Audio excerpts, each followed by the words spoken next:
يا رجاله، في عز ما الدنيا كلها واقفه ضد اللي بيحصل، حركه غريبه جدا حصلت قلبت الموازين. العالم كله واقف وعامل ضغط رهيب جدا على النتن عشان يوقف الحرب. حتى جوه الكيان نفسه في مظاهرات على ودنها ضد النتن، ورئيس اركان الجيش عندهم محذر من الدخول البري. وفجاه واحد سواق لشحنه مساعدات كان اصلا من الجيش الاردني بس متقاعد، وهو سايق العربيه عند معبر الليمبي اللي على الحدود، هو اسمه معبر الليمبي، راح مره واحده مطلع البتاع من جيبه ومطخطخ 2 من اسراء. ايوه، طب انت زعلان ليه يا عمده؟ ما تفرح، افرح كويس.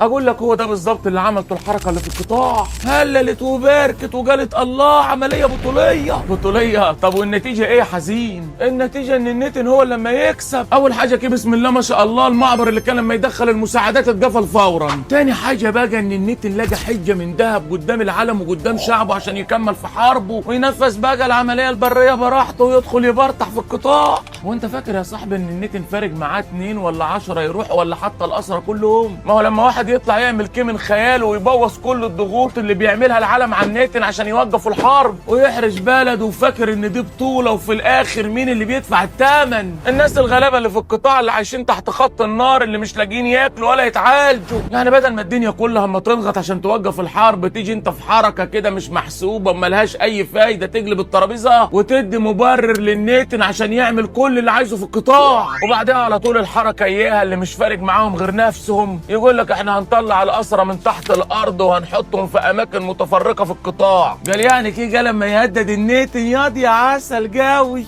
ده انت كده اديته مبرر اكبر لما يعملوا. يعني امبارح كان في مشروع قرار في مجلس الامن عشان يوقفوا الحرب، راحت امريكا رفع الفيتو في وشهم وقالت لهم لا، يعني بالعربي كي قالت له كمل يا نتن. العمليات اللي لما تتعمل من غير عجل دي والحركات اللي لما تعملها الحركه في القطاع، هي دي اللي لما تضيع الارض والعرض. بدل ما نكسب تعاطف العالم كله اما نديله مبرر على طبق من دهب في وش الحركه اياها وشيروا لها وابعتوا لها.